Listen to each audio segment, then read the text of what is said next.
complexe et, par exemple, probabiliste, quoi. C'est intéressant parce que déjà c'est un médecin psychiatre. Le gars de la chaîne Libre Arbitre n'existe pas, je savais pas, je l'ai appris en regardant un peu l'interview. Et donc on partage ça avec ce monsieur. Mais c'est pas rien, c'est pas rien. On va voir que c'est pas rien et que c'est intéressant d'ailleurs que ce soit deux éléments de la petite bourgeoisie qui assument le déterminisme, tout comme aux origines du déterminisme. C'était un petit bourgeois comme Spinoza qui assumait le déterminisme aussi, tu vois. Le déterminisme est apparu dans l'histoire dans la bourgeoisie, dans une petite bourgeoisie qui était croyante, soit juive, soit catholique. C'est pour ça qu'on dit que c'est une pensée qui est bourgeoise. On dit pas que c'est la seule pensée bourgeoise, mais la dichotomie déterminisme-libre-arbitre est une dichotomie bourgeoise qui est apparue avec la bourgeoisie. On n'y peut rien, tu vois, c'est comme ça. C'est comme si tu disais le marxisme est une pensée prolétarienne. Oui, c'est une pensée prolétarienne, je veux dire. Claude Dair, il est historique. Bon, on va passer vite là-dessus. Mais en fait, c'est vraiment problématique, et ça, je dis ça pour les gens qui suivent la chaîne de ces types-là, de pouvoir s'autoriser à disqualifier la parole de l'autre sur une origine sociale. Je trouve ça assez problématique, parce qu'ils diront non, c'est juste de la description sociologique, mais ils le disent avec un ton qui prête pas à confusion. Alors, on est les représentants de la petite bourgeoisie. Est-ce que tu dirais des représentants, des petits représentants du prolétariat en parlant de quelqu'un? Surtout, comment oses-tu faire ça quand toi-même t'es médecin? T'as un médecin, donc un bourgeois, qui dit d'un autre médecin, donc d'un autre bourgeois, que lui, s'il pense comme il pense, lui, c'est parce que c'est un bourgeois qui pense comme il pense. Mais du coup, comme toi, t'es un bourgeois, mais que tu penses différemment, est-ce que c'est pas la preuve, du coup, que c'est pas parce qu'on est un bourgeois qu'on pense comme ça? Et surtout, dans bourgeois, de quoi on parle? Il y a une vidéo, je crois, à l'initiative de ta chaîne YouTube où tu expliques, cher Padu, que tu étais un droitard d'extrême droite soralien. Merde alors. Issu de la petite bourgeoisie de province catholique. Bah merde alors. Donc du coup, bourgeois, c'est quoi? C'est un salaire? C'est ton origine sociale? Je suis issu de classe moyenne. On fait comment? Je suis à mi-temps, donc je suis à mi-temps bourgeois. Le reste du temps, avant, je faisais de la musique. Du coup, j'étais à mi-temps en train d'essayer d'être intermittent. Du coup, les musiciens sont des bourgeois, donc je suis à moitié bourgeois. Je suis un bourgeois du temps libre, j'ai le temps de faire ça. Non mais quel luxe, franchement. Non, c'est vraiment grave. Surtout, attends, on y va. Ensuite, ça parle de la bourgeoisie de Spinoza. Les mecs sont des adulateurs de Marx, qui était un bourgeois dans le texte. Et, putain, et à l'époque, qui écrivait des bouquins, si ce n'est les bourgeois? Qui avait la thune et l'habitus socioculturel pour aller faire des études et écrire des bouquins dont on parle encore, hein? Ils parlent comme ça, là, les gus, là.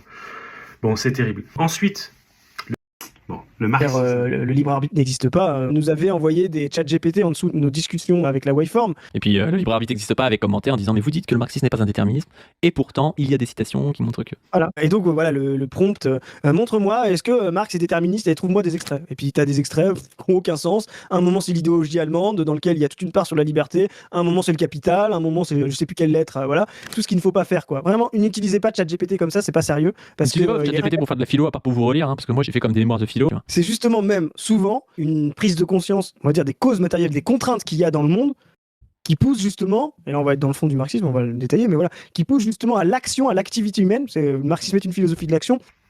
Ok. Première chose, on est en 2025, donc du coup, chez les communistes, tu peux disqualifier en disant « ouais, c'est un bourgeois », et puis maintenant on dira « ça c'est du chat GPT ». Bon, je vais vous remettre pour vous ici les citations de Marx que je leur avais envoyées. L'idéologie allemande, par exemple, pour moi c'est assez clair et net. Et je vais vous présenter donc la citation de l'idéologie allemande que j'avais relevée en le lisant, puis vous allez me dire ce que vous en pensez. Alors, l'idéologie allemande, écrit en 1845-1846, soit avant le manifeste du Parti communiste. Page 36 de la version PDF que j'avais chopée sur les internets. Voyons donc les faits. 2 points. Des individus déterminés, qui ont une activité productive selon un mode déterminé, entrent dans des rapports sociaux et politiques déterminés. Point. L'observation empirique doit, dans chaque cas particulier, faire ressortir empiriquement et sans aucune mystification ni spéculation le lien de la structure sociale et politique avec la production. La structure sociale et l'État résultent constamment du processus vital d'individus déterminés. Point virgule. mais de ces individus non point tels qu'ils peuvent s'apparaître dans leur propre représentation ou apparaître dans celle d'autrui, mais tels qu'ils sont en réalité. Une étude matérielle historique scientifique du réel qui essaye de se départir des représentations que les humains ont d'eux-mêmes et des autres. C'est-à-dire tels qu'ils œuvrent et produisent matériellement. Donc tels qu'ils agissent dans les limites des présuppositions et des conditions matérielles déterminées et indépendantes de leur volonté. Bon, on fait quoi de ça? Non, c'est intéressant l'histoire avec Marx. Moi, c'est pas mon sujet, je suis pas spécialiste de Marx, je fais pas une chaîne sur Marx, donc si je suis imprécis et si en fait Marx est un compatibiliste, y a pas de souci. Je serais juste un peu déçu et je mettrais Marx à la juste place des compatibilistes, quoi. Moi, j'essaie de chercher les auteurs déterministes intégraux et de voir comment on peut critiquer les auteurs qui vont pas au bout. Même Spinoza, qui pour les déterministes est le chef-d'œuvre absolu, moi, je trouve qu'il va pas complètement au bout en conservant certaines situations qui laissent la liberté précisément à des compatibilistes de se saisir de Spinoza.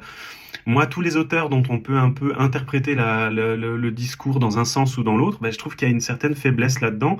Et en fait, tous ces grands noms que ces types-là de fac de philo adorent, il y a exactement ce même problème à chaque fois, je trouve. Cette exégèse possible, là, de oui, alors selon machin et selon truc, on pourrait dire que Marx a dit que...